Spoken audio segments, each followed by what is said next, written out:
Hello, everyone, and welcome to another Cornerstone Conversation, a continuing series brought to you by the American Cornerstone Institute. I am Eric Blankenstein, the Director of Policy for American Cornerstone. These programs are made possible by the generous support of our donors. If you are interested in donating, would like to sign up for our newsletter, or would like more information about us, please visit our website at americancornerstone.org. In today's Cornerstone Conversation, we will talk about an under-discussed but very important topic: the federal budget process and managing the federal workforce. Joining me today are two people who have dealt with these things firsthand and have a lot of stories to share. Mick Mulvaney has had a number of jobs in the federal government. He was a member of Congress from South Carolina for 3 terms, during which he served on the House Financial Services Committee. During the Trump administration, he also served as the director of the Office of Management and Budget, the acting director of the Consumer Financial Protection Bureau, and the special envoy to Northern Ireland. He also found time to serve as the acting White House Chief of Staff and spends most of his time playing fantasy baseball. Irv Dennis is a CPA who completed a successful 37-year career at Ernst & Young as a senior audit partner. At E&Y, Irv served as the coordinating partner on some of E&Y's largest flagship audit clients, such as McDonald's, Cardinal Health, and Abbott Labs. After retirement, Irv brought his private sector experience to public service as the Chief Financial Officer of HUD. At HUD, Irv led a financial and digital transformation, which dramatically turned around HUD's poorly run operations from last amongst the cabinet agencies to leading practices within the federal government. He's writing a book on how private sector financial experience can benefit the operations of government. This book is being published by Wiley and due out this fall. Currently, Irv is a board member and treasurer of ACI. Gentlemen, welcome. Thank you. Thank you, Eric. Let's jump right in. The federal budget has been in the news a lot lately, and you both have great experience dealing with that. Mick, you can bring a great federal budget perspective from the executive branch. Would you mind walking us through the OMB process a little bit in terms of how OMB works for putting the federal budget together? Sure. And the first thing I think, Eric, you need to talk about when you talk with ordinary human beings about the president's budget and even the federal budget is that it's completely meaningless. The congressional budget has a little bit of significance. The president's budget has almost none in a real world type of application. The president's budget is a messaging document. The president is required by the Budget Act of 1974 to give sort of his spending priorities, but that's about it. The common refrain when any administration delivers their budget to Capitol Hill is that they're all dead on arrival. I had a great conversation one time with Rick Perry, who wrote 11, I think, executive budgets of the state of Texas. And he was calling me one day, and I thought he's calling me to complain about the budget. He says, Mick, I'm not going to complain to you about a budget. We all know executive budgets are meant to hold down paper and keep doors open. And that's about it. So he's calling to talk about fishing. Anyway, so it's there and it gets a lot of attention, but it's not really that much. It doesn't carry that much weight. How do we do it? It takes us about a year to actually run through the budget. And we budget the entire federal government. The budget itself is only about the last one I wrote was about $1.5 trillion, 1.35 or something like that. It was just over $1 trillion. Because part of the absurdity of all this is that more than half of the federal spending is not on budget. We don't budget for Social Security. We don't budget for Medicare. We don't budget for Medicaid. If Elizabeth Warren has her way, we won't budget for the IRS, is what I'm reading over the weekend. Mandatory spending does not get budgeted. You only budget discretionary spending. Of course, all these words are meaningless outside of Washington, D.C. But the short answer to your question, which I've already probably not able to do, I've violated that rule already, is that it takes us about a year. We go through every single line item. Seriously, I mean, it takes more than a year actually to do a federal budget. And we will go through line by line. There's various iterations of it back and forth between the Office of Management Budget and the various agencies. We give them a number, they come back with requests. We give them a different number, they come back with changes, and it goes through various iterations. And sometimes there's an appeal process. Their cabinet secretaries get involved because they don't like what the OMB is proposing to their budget. It's a sloppy process. It's a long process, and it's a completely meaningless process. We can talk more later on about what really counts, which is spending. But the budget itself, and I hate to sound cynical about it because it is important as a messaging document. But when you ask ordinary people about the budget of the United States, the president's budget is almost a completely meaningless document as a budget. Gotcha. So from that standpoint, does the fact that President Biden is operating with an acting head of OMB right now present special challenges, or is it just because it's a messaging document that doesn't really present a problem? Yeah, it presents challenges, but not when it comes to the budget. Keep in mind, this is the first year of any administration, the first year of an administration because of the transition. Again, we're now looking at the 2022 budget. That budget would have started before the election. So it's really the Biden team has only been on the ground for the last couple of months, not nearly enough time to do the budget themselves. In the first year of administration, you do what's called a skinny budget, which is even more top line and more summary than an ordinary budget. Is it a disadvantage to have an OMB director for budget purposes? Not really. Is it a disadvantage to have a budget director in terms of organizing and managing the executive branch of government? Yeah, because keep in mind that there's an M in OMB. It's the Office of Management and Budget, and not having that senior cabinet level official in place can cause a great deal of disarray and disorganization as every agency is off doing what it pretty much wants to do. The OMB director is sort of the whip, the heavy that a White House can use to keep agencies in line. Agencies have their own personality. They oftentimes have their own agenda. And there's the lack of centralized sort of input right now without that cabinet level appointee. Yeah. And something that's been talked about a little bit more lately than usual is the debt and the deficit. How do considerations of that play in when formulating the president's budget? Well, what you do is you sit down. The key part, one of the most fascinating parts to me, was the projections. Yeah, you spend, and you want to spend this much money this year, and on this program, and this much money next year or this year on that program. But the more fascinating thing, to me, equally fascinating, was the projections, because the convention has become we do budgets on 10-year sort of windows. So you want to look forward 10 years, and you look forward as to what the debt is going to be, what the deficit is going to be. You make estimates as to what unemployment is going to be, what interest rates are going to be, what inflation is going to be. That's where I think the real value is from a budget process. And that's where you get the insight. So you're sitting down and say what you want to about where Biden wants to spend money this year. You dig down into the tables at the back and you say, okay, he's projecting the debt at over $1 trillion for the next 10 years. He's projecting inflation at below, 3%. I think it's 2.3% for the next 10 years after a little transitory spike in inflation. He's projecting interest rates at very low rates for many years. That's where it's more interesting. And that's what, so you asked me a question about debt and deficit. You go and you look at not just what they want to do this year, but what they're telling you, or they're telegraphing you what the future looks like. That's done, by the way, in combination with the Office of Management and Budget, the Council of Economic Advisors, and the Treasury Department. The troika, the so-called troika, gets together to make those macroeconomic projections. And that, I think, is probably, for me, the most insightful piece of any budget.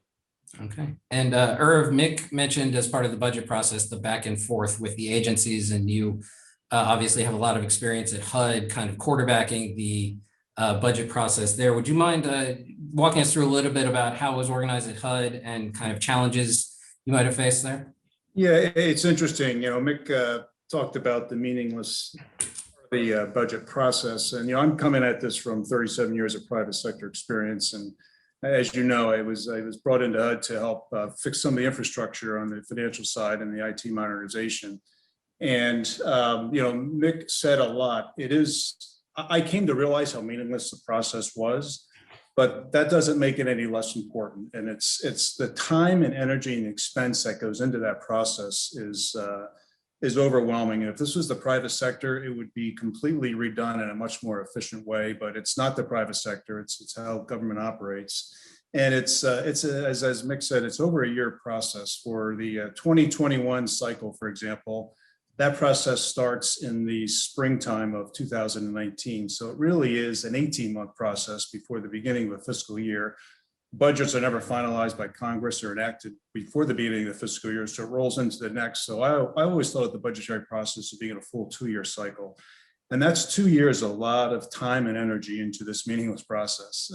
It's probably also the most important part of every agency is the budget process. I've heard many times, and everyone's heard this, budget is policy. And a lot of energy goes into all of that. You think of every agency, HUD is just an example. You got multiple programs, you got multiple grants, you got multiple bureaus and many of the agencies. Everyone goes through this budgetary process. It's almost like herding cats. And there is a lot of back and forth with the agency and OMB. There's a lot of disagreement. You talked about the separate agendas between OMB and some of the agencies. You could have different agendas within the agencies. So that's another level of complexity. And within those agencies, you've got the politicals or you've got the career, which I found to be a fascinating dynamic. And hopefully we get into that in this discussion in the government world, which is very, very different than the private sector.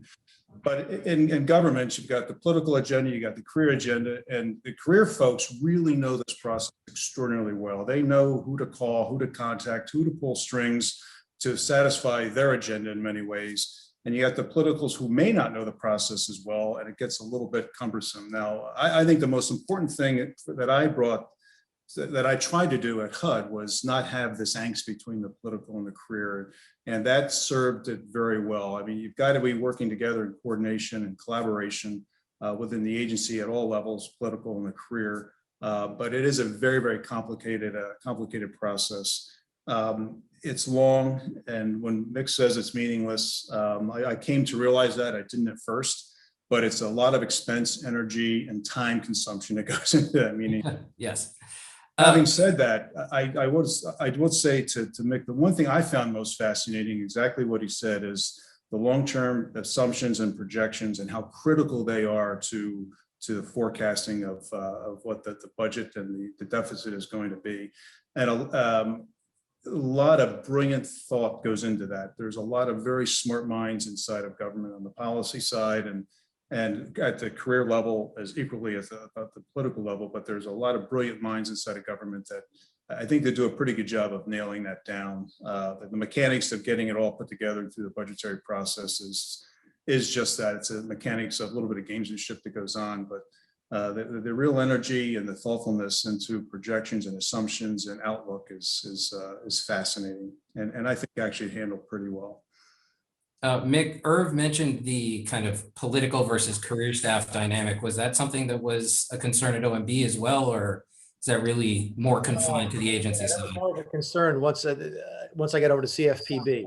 And then what I saw going on in the other agencies, OMB, I will defend it to my death, saying it's the best I think the federal government has to offer, because it's the true bureaucrats. And I do not use that term as a pejorative. These are folks who worked just as hard for Donald Trump on day one of his administration as they did for Barack Obama on the last day of his, which is exactly what you want. They were simply interested in following the law. They are the true technocrats.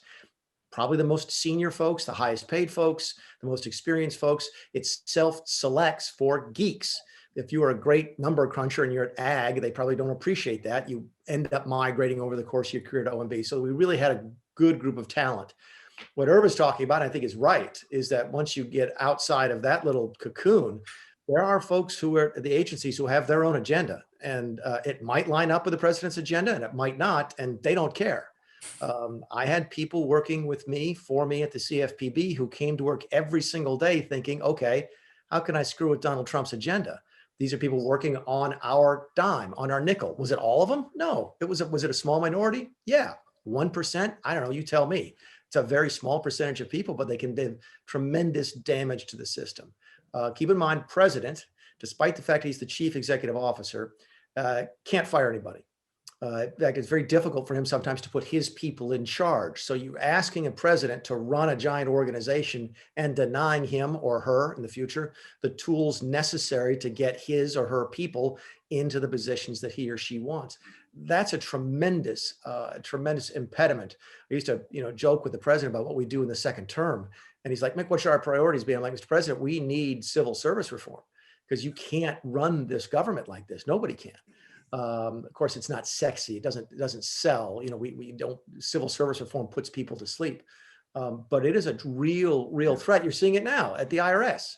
It's not a surprise, I don't think, that back when a couple of years back we had IRS leaks about conservative groups. Now you've got IRS leaks that sort of benefit the talking points of the left. There's tremendous power tied up in the bureaucracy. And when folks who work there, career staffers, think that it's okay for them to use it to advance their own agendas, that is a serious problem. Yeah, I agree wholeheartedly, except I will say that I work with many great economists at the Department of Agriculture who are appreciated by their bosses. So just being a number cruncher will not put you in bad stead at USDA. Eric, one of the things, and Eric, one of the things that I get asked all the time is to compare private sector to the government and the public sector, if you will. And the two things that the largest difference to me is you can't control resources in government. In the private sector, if you have a project you want to do, and I'll use financial infrastructure transformation as an example at HUD, if that was a goal of an entity, a private sector entity, you get the budget and you get the people you need, and you get the procurement and the resources lined up. In government, it's impossible to control budget. Everything has to be ultimately approved by Congress. And I used to joke around, I want to go get a cup of coffee. Am I allowed to go do that type thing? It's very, very cumbersome in government to control the budgetary process. And you have to work around it. And that slows things down and it creates a bureaucracy and a process to make stuff happen. The second thing is human resource. It's very difficult to hire people timely. It's almost impossible to fire people. And it's also equally as difficult to move people around within an organization to put them where they want it, where they're best suited, where their talents are. Those two things really slow things down within government. Now, some of that makes sense if you're talking about policy, but when you talk about infrastructure, and improving IT modernization, improving controls, and improving the flow of funds that get out to the people that we're serving, that should not be political, and there should be ways to make that happen much more efficient. Irv, that could be the biggest obstacle. Irv, I don't know if you know the story or not, but the first year I was at OMB, we proposed some fairly significant spending cuts at state, bunch of places, but specifically state. Congress came in that year during the appropriation process and put a proviso in that said we had to spend X number of billions of dollars on payroll at state. Right. So Congress is micromanaging us to the point where we could not lay people off. By the way, that was a Republican House and a Republican Senate doing that to a Republican president. But the stories are, it's if I had to change anything.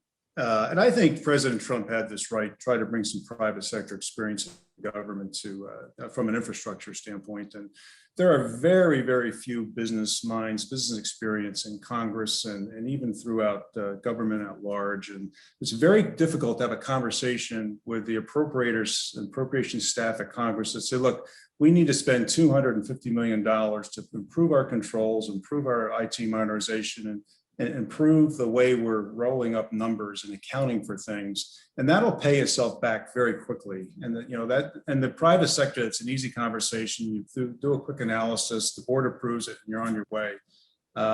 It's very difficult to get that through in Congress. And you're right. It's my experience was they micromanage everything down to a very minuscule level. That's just put handcuffs on you to try to make improvements where everyone would think improvements ought to be made. And a lot of money flows through government, right? And I was very focused on making sure the money's flowing to the right people and getting to the places that it needs to be without loss of efficiency and fraud, waste, and abuse. And there's a lot that can be done inside of the government infrastructure. It's a matter of getting the right people focused on it to really understand it to make it happen. Yeah, and to your point about comparing it to a private sector enterprise, you would never have a private sector business with 535 member board of directors, which is basically what's happening in the government. Exactly. So we've ventured in the management part a little bit, and so I'll put out this contention that I want you guys to comment on, either that it's right or it's wrong or it's half right, which is that the way Congress has set up the federal workforce almost guarantees that the executive branch will be inefficient and lead to waste. You have unionization. You have due process and property rights in your job that you don't have in the private sector for the most part. That makes it hard, as you said, or to fire poor performers or to relocate them or to do other tasks that would lead to a better performing workforce. You have, as you guys said, kind of the size and composition of your workforce being dependent on Congress that's going to micromanage you. and you have some small number of people in the workforce, Mick, as you alluded to, who are either actively hostile to the policy aims of the administration, it could be on both sides, and who take what I've heard to refer to as the be gone attitude of federal workforce, which is in 4 years, I will still be here and you'll be gone, which makes it very difficult to implement policy ideas or just kind of run the railroad on time. So Mick, I'll start with you if you have any thoughts about kind of that contention, and maybe I'm selling short the efficacy of the federal workforce. I always used to joke with the president that the Senate operated under what I called Plan B. Whenever they fought us all the time and all the the really innovative stuff that he wants to do. Irv's right, we're bringing in the private sector people and government's never going to be like a private business. It shouldn't be exactly like it. It's not a profit motive. It doesn't shareholder. It's not the same thing, but certainly there are best practices from the private sector you can and should bring into government that we try to do in the Senate. Just punched us in the mouth every single time. The president asked me one time, goes, why is this? Why? These are our people. These are our Republicans. Why are they fighting us? So, Mr. President, they're operating under Plan B, which is they plan on being here a long time after you are gone.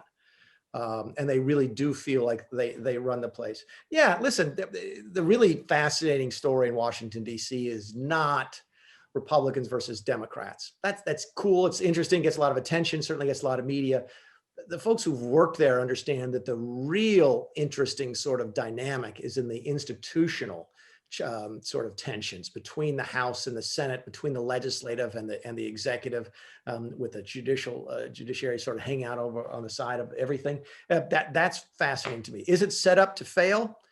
Probably not on purpose. Keep in mind, our government has grown organically, mostly over the last 100 years since the New Deal, and we never clean house. We simply add on top of what's already there. And that is one of those places where I think we would benefit by operating like the private sector, but it's very difficult to do. Let me give you one example, and then I'll shut up. We were going to reorganize the government, okay, at OMB. We ran that. We had a bunch of different proposals, and one proposal the president really liked was overhauling the Army Corps of Engineers. He had dealt with them in the private sector. If there's anybody who's ever developed anything on this conference call, they'll know what a pain in the butt the Army Corps can be, and he wanted to fix it. We said, okay, that actually makes some sense. So what we did is we took all the transportation related stuff that the Army Corps does, and we spun that out of the Army Corps, and we gave that to DOT. We did all the environmental stuff that the Army Corps does, and we spun that out and gave it to the EPA. And then we kept the core military stuff that the Army Corps does and left that in the Army Corps, right? This made sense. President loved it. The day we made the presentation, there were people on the phone from the Pentagon to Congress, getting Congress to prevent us from doing this. These are folks on our team. Jim Mathis, General Mathis was Secretary of Defense at the time. Don't know if it was him, but it was people working for him, calling Congress saying, don't do this. We don't want to change the Army Corps of Engineers because it's their baby. And they have money and they have power, they have jurisdiction. Why would they voluntarily give it up? So they were actually working at counter purposes to what the boss wanted us to do. So is it set up to fail? I don't know if it's set up to fail, but is it gonna? Probably, just because of the way it's grown and the difficulties you face in trying to reform it. Yeah, Bob Woodward wrote a doorstop of a book back in the late 80s, early 90s called The Power Game that talks exactly about that stuff in terms of both the inter and intra-branch conflicts that are fascinating then, and I'm sure still fascinating today. Irv, you have any thoughts on how we organize the federal workforce, especially? Yeah, I don't know if setting up to fail is the right term, but there is one of the huge differences between what you see in the private sector and then the operations of government, if you will, is, in the private sector, you don't have a complete wipeout of all executive teams every 4 to 8 years. In the private sector, a CEO may go, a board may turn over, some executives may turn, but very seldom do you have a complete wipeout of those running the organization. In government, every 4 years, you have the potential of replacing everyone at the leadership level, right? At the political. It's very difficult to make long-term sustainable change with that business model. I mean, that business model of replacing the whole leadership team every 4 years in the private sector, you're going to have an entity that's doomed to fail. So I think I don't know how you change that. It is what I don't think you ever will. So that's why I found change to be so difficult. And when you talk about the career outlasting the politicals, well, that's just a fact of life, right? And if the career are not bought into changes you're trying to make, it's easy to derail it, and you're never going to make it. That's why when the political comes in, you know, a CFO role is not a political position, right? It's a Senate confirmed position for most agencies, but you're really there to help improve the financial infrastructure. That's not a part of it. So it was really important for me to get the team bought into those type of changes so it can be sustainable once we all left in January. I'm hopeful that it is. But just by design of the leadership structure, it's very difficult. The other thing I would change from, I wish the government did look, let me start off by saying I was very impressed with the caliber of intelligence inside of government at the career level. I have a tremendous amount of respect for them. And I say that with all sincerity. I said it to everyone that'll listen. And I actually write about that in my book. The level of intelligence, the mission-driven people inside of government is very impressive. And if that got some attention to the outside world, they'd be pleased to see that. I wish the government would do a better job of providing the right training, the right tools, and the right mentoring, so you could grow leaders inside of the agencies inside the government practice. I think, by and large, and Margaret Weicker, I know, Mickey, you worked with her, and I had this conversation once. You know, inside of in private sector, especially at Ernst & Young, we spoke of management and leadership skills in your first or second year with the firm, fresh out of college. And I get a sense in government, by and large, we promote people on their technical skills versus their true management and leadership skills. And if I could change anything inside of the personnel office, that's probably something that you could impact change on, just maybe be more focused on growing leadership skills at a very young age and promote leadership as much as technical when you get in a position of on the executive ranks within government. So I think there's ways to improve it. And again, wiping out leadership every 4 years, you're not going to. But I think if you focused on different management and training of the government at large, more on the private sector, I think that would have a positive impact. Yeah. And Mick, you mentioned one of your goals for a possible second Trump term was civil service reform. Can you give us a kind of high-level summary of what you had in mind to make the federal government operate better? Yeah, ban the union agreements. I mean, that's just, keep in mind, you and I were operating at CFPB under an agreement that the previous leadership had signed. I mean, my hands were bound in what I was able to do. Allow them to fire people. I mean, you and I have been through some circumstances together where, you know, we called the lawyers on the phone and said, can we fire this person? And they just started laughing.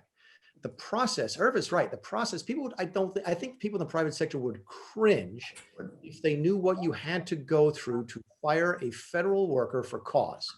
There's committees involved. There's all sorts of referrals.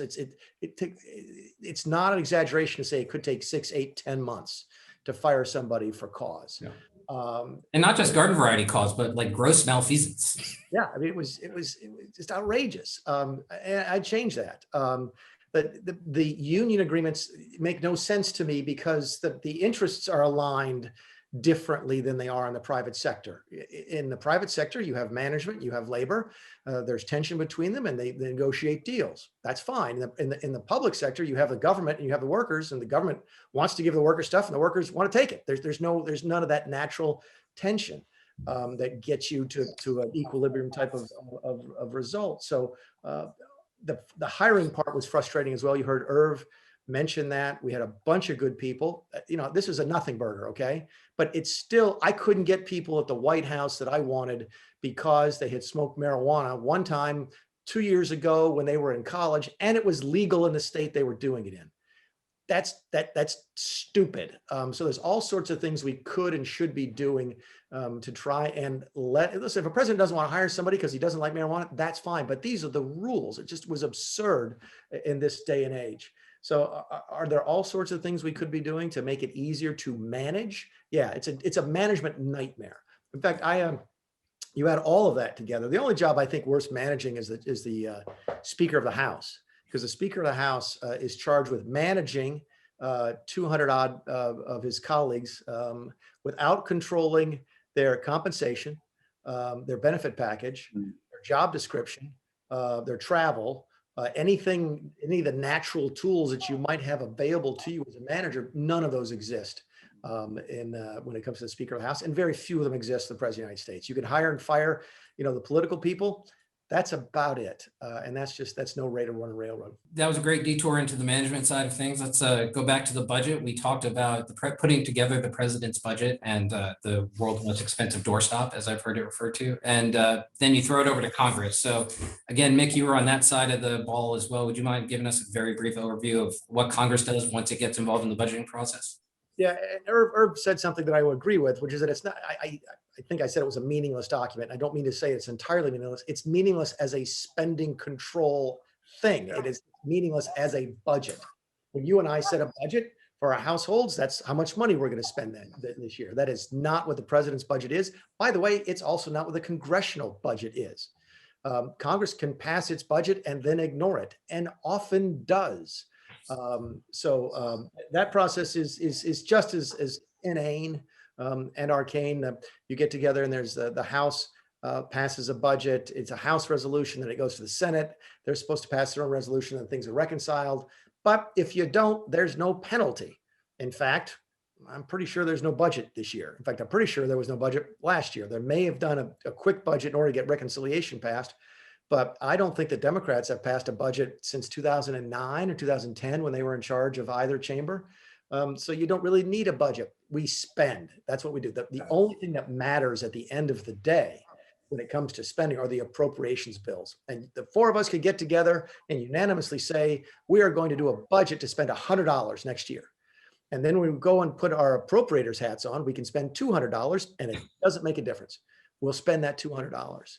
So why has Congress separated the budgeting function from the appropriation function? Like, why is there a budget committee if all that matters is the appropriations committees?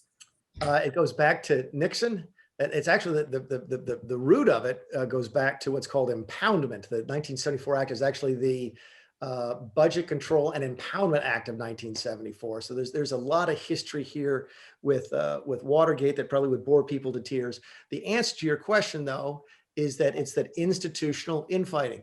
The appropriators don't want to give up the ability to spend the money. That's what they do.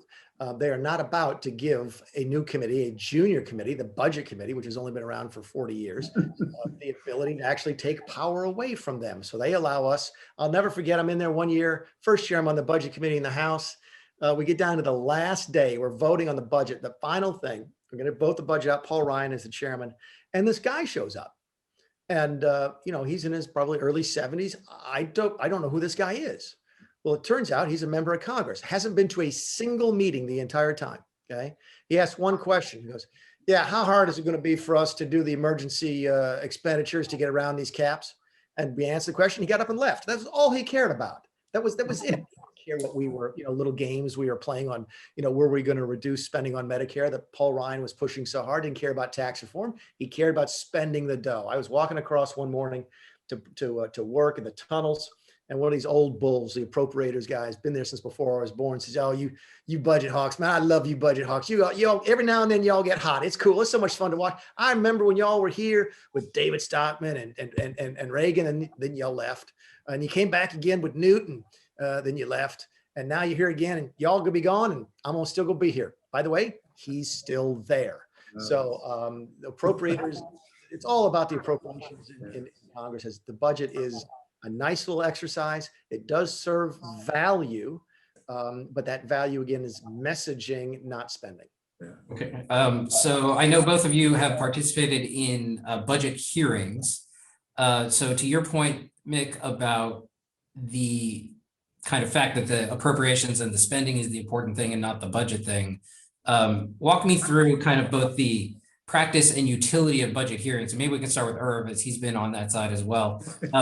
What did you feel you were helping Congress do? Did you feel that it was a useful exercise for you to go up there and defend your budget if you knew that it was really the appropriators who mattered as opposed to the budget committee? Well, before I answer that, let me just say something positive about the budget. And again, this is a comparison to the private sector. Once the appropriations become enacted, the level of scrutiny and controls around that spend and the obligation is really, really good. And again, if you're in a private sector and you're watching how taxpayers' money is spent, it's really, I was actually very complimentary of the level of controls. And being a CPA with that financial background, that was actually quite good to see. So once it gets enacted, it's nearly impossible to spend over what's being enacted. So very strong controls in the budgetary process once that. It's illegal to spend over. You're It's right. illegal, exactly. I asked the question before I took the job at, I said, you know, how do I end up in jail? Because I'm retired, I don't want to be stressed. And one of the be stupid on spending over or obligate more than what you can intentionally.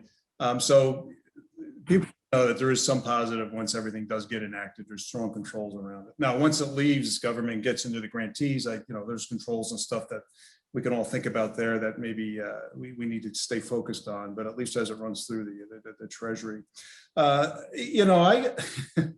hearings, I don't mean to be insulting to the whole hearings process, but I walk away and think it's just by and large political theater.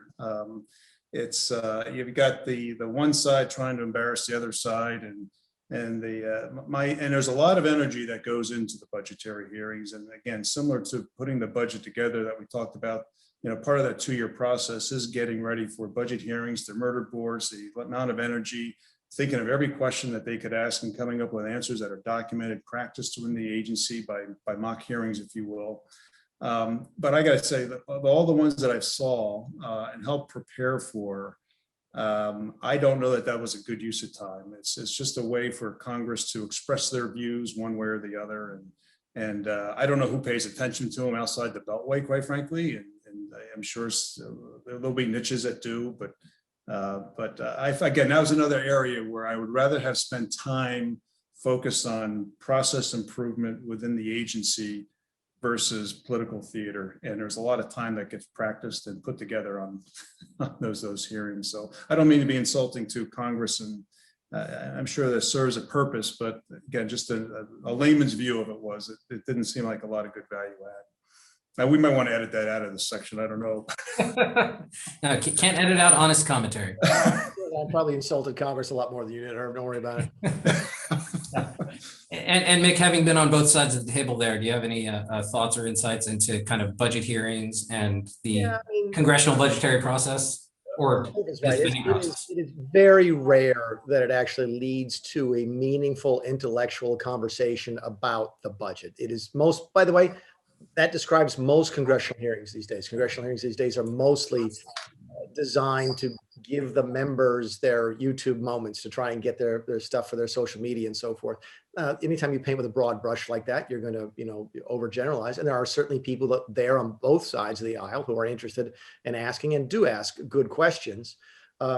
Keep in mind the QFRs are actually probably a lot more interesting. Those are the questions for the record after the hearings. That's where a lot of the real meat hits the bone. And that's where we found some of our best work got done in the agencies, because you can get some really, really good, meaningful questions in writing. I think it's 2 days after the hearing and you get a month to answer them or something like that. And that will make you work and make you think and make you, there's value to that process.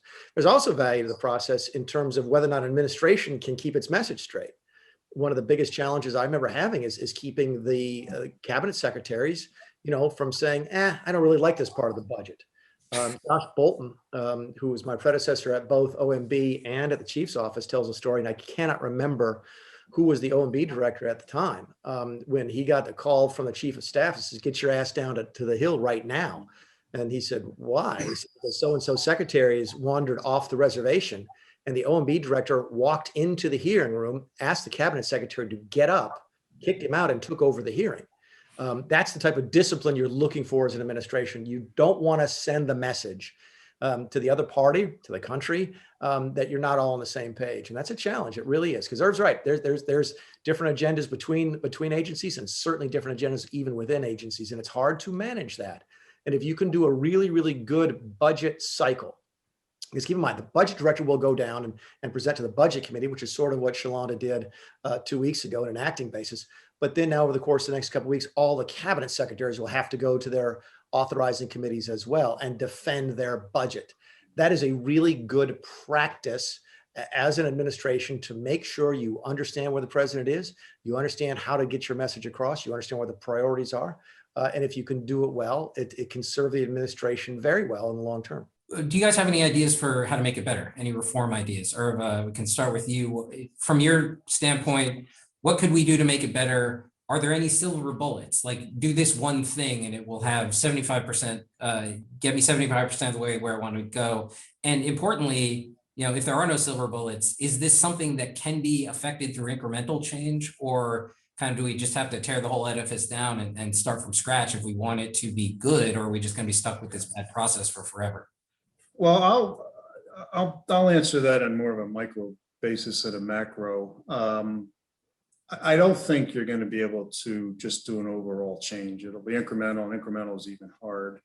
But I would say if there's one thing that would make, and I'm answering this from an infrastructure standpoint, if there was a way to allow the agencies a little more flexibility on aspects of their spend, whether it be on process improvement within some sort of infrastructure, repurposing funds within programs, I think that would be a tremendous value to the agencies and how the agencies run. And it's complicated to explain if you're not intimately involved in the process.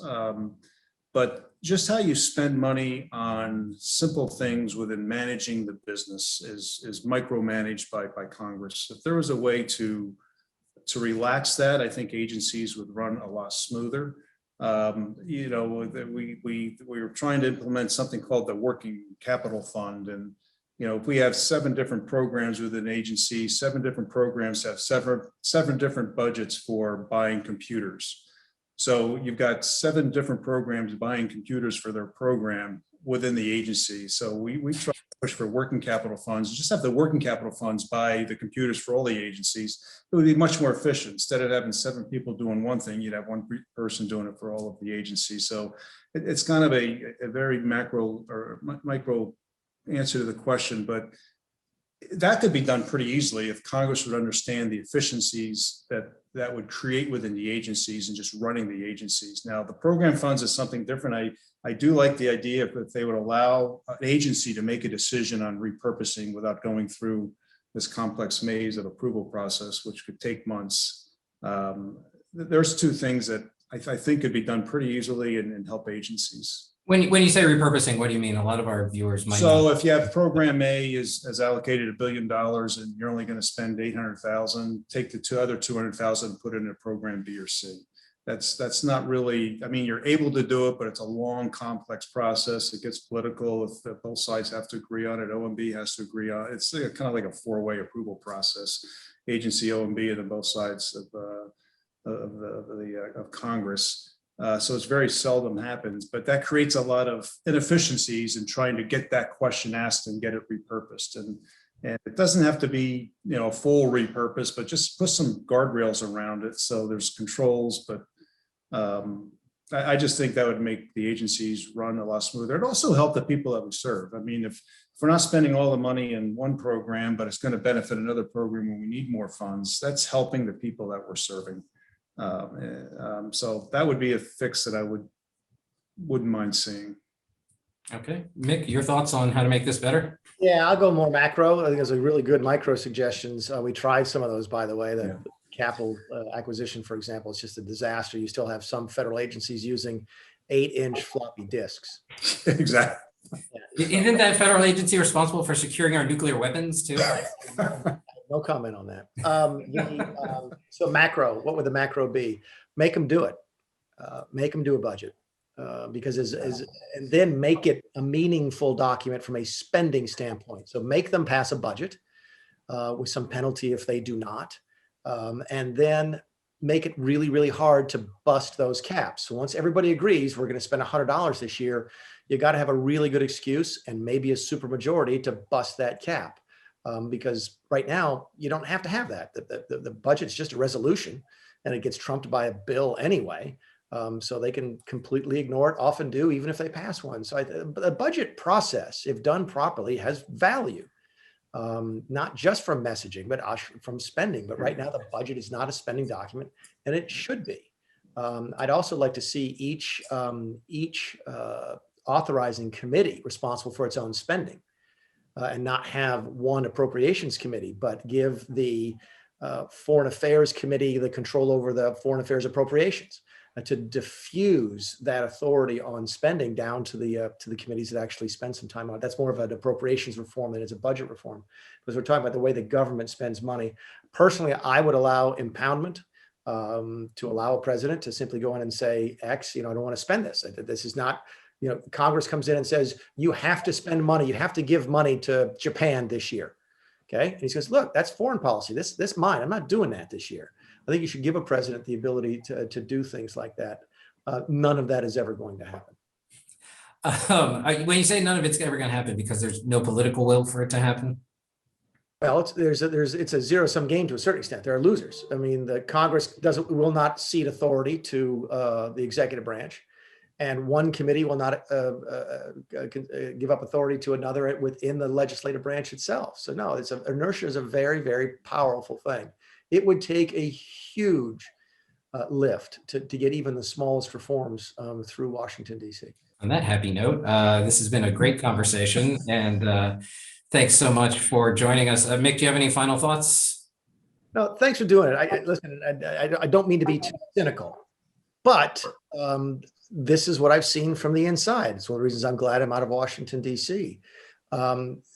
And I still think that we do a pretty good job running the country. It's just we could do a lot better. I'd rather work with the American government than just about any other government in the entire world. There's tremendous value to the way that we do it. My fear is that we are set up to work during really, really good times. And then when it comes time to make really difficult decisions, we're not going to be able to do that. We've gotten lazy. Neither party would be able to balance the budget in 10 years if you let them. If you gave either party the ability to do whatever they wanted to for the next 10 years, they could not balance the budget. We've lost the ability to do that. I was in state government for 4 years before I was in federal government. State government works. State government works because they have to balance the budget every single year. That means that Democrats, Republicans have to work together in most states. There's trade-offs because you can't spend all the money you want on one thing. And when you do spend money on something, it means you can't spend it on something else. All of those real world, rational sort of dynamics that we're all familiar with in our homes, in our businesses, and in our state governments don't exist in Washington, D.C. Until we get that back, I think we're expose ourselves to tremendous risk. Yeah, and you're not too cynical. Some of our viewers would probably say you're not cynical enough, so I don't feel too bad. And Herb, any final thoughts from you? Yeah, we talk about all the improvements that could be, and some of the cynicism that Mick referred to. I would say this, and I say this to anyone that I chat with about, and in the circles that I run, there's a lot of interest in comparing the private to the public sector. My 4 years in this administration was phenomenal, and I would encourage anyone that has the ability to come and work inside of a government in the executive branch, the legislative branch, and the judicial. Just understand how government operates is phenomenal. It's a great experience. Sure, there's parts that are frustrating, especially if you're comparing it to what you're used to. But I say, if I would have spent 3 years in the executive branch of government in my younger days, I would have been a better advisor to my clients, just understanding how this legislation process works, how the budgetary process works. And conversely, if everybody in government spent 3 years in the private sector and understood what financial excellence and financial infrastructure looks like, government would probably run better. So I was fortunate. I did my career, that I had the opportunity to do this, and I would encourage anyone that's thinking about coming into the government sector to give back and do meaningful work. It's just a great way to spend some time and feel good about yourself. So I'll end it on a positive note. Yeah, we'll cheer for ending this. Herb Dennis, Mick Mulvaney, thank you for joining us, and viewers, thank you for joining us. We'll see you next time.